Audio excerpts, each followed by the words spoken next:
ఇప్పుడే జీ5 app download చేయండి. చూడండి మీ ఫేవరెట్ టీవీ షోస్ ఎప్పుడైనా ఎక్కడైనా. నువ్వు కొట్టాల్సిన సమయంలో కొట్టలేదు. బయట ఓ అబ్బాయితో ఐస్ క్రీమ్ పార్లర్ దగ్గర కనిపించింది. అతనితో చాలా క్లోజ్ గా మూవ్ అవుతుంది.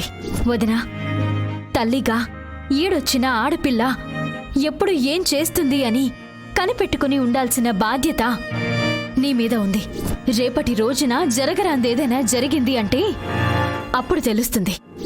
వయసొచ్చిన కూతురు మంచి అడుగులు వేస్తుందా తప్పటడుగులు వేస్తుందా అని కనిపెట్టుకుని ఉండాల్సిన బాధ్యత తండ్రిగా నీ మీద ఉంది. అత్తయ్య, ఇప్పుడు నేనొచ్చింది కావ్యకి సంబంధించిన విషయం చెప్పడానికే. కావ్య ఒక అబ్బాయితో క్లోజ్గా ఉంటుంది. ఆ అబ్బాయిని ప్రేమిస్తుంది. ఆలస్యమైతే అమృతం విషం అవుతుందో లేదో నాకు తెలియదు కాని ఆడపిల్ల జీవితమైతే మాత్రం నాశనమైపోయే పరిస్థితి వస్తుందోదినా.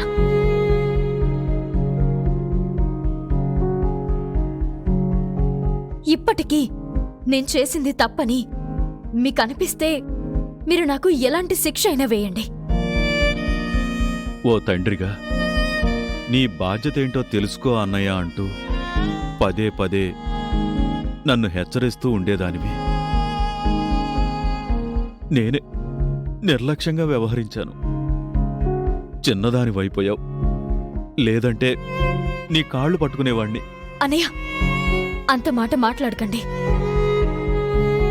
అరెస్ట్ అయినప్పుడు నా భర్తను విడిపించావు. ఆపదలో ఉన్నప్పుడు నా కూతుర్ని కాపాడావు. నిన్ను మేము అర్థం చేసుకోనందుకు నువ్వే మమ్మల్ని శిక్షించాలి. వదినా, అలా అనొద్దు వదినా.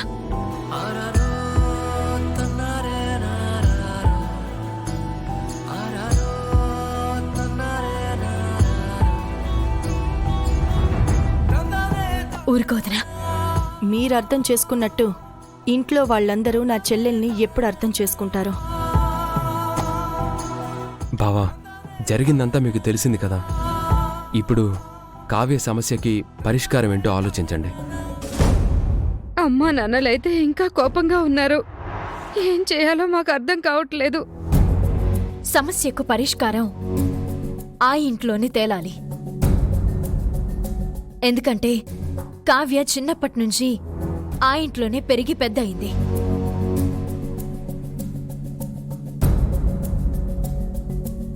అన్నయ్య ఇల్లరికంగా ఆ ఇంట్లోనే ఉంటున్నాడు.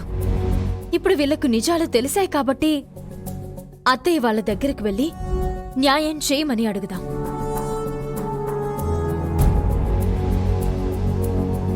కావ్య జీవితం బావుండాలంటే ఆ ఇంట్లోని న్యాయం జరిగేలా చేయాలి. వెళ్దాం పదండి. అక్క, మేం వెళ్ళొస్తాం. సరే రా బావా. పద వదినా, పదండి. పదండి.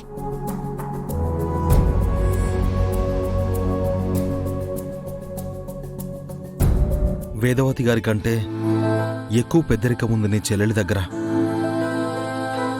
ఏదో ఒక రోజున మనం కూడా అందుకోలేనంత గొప్ప స్థానానికి వెళ్ళిపోతుంది చూడు. జీ5 యాప్ డౌన్లోడ్ చేసి అన్ని ఎపిసోడ్స్ పూర్తి ఉచితంగా చూడండి.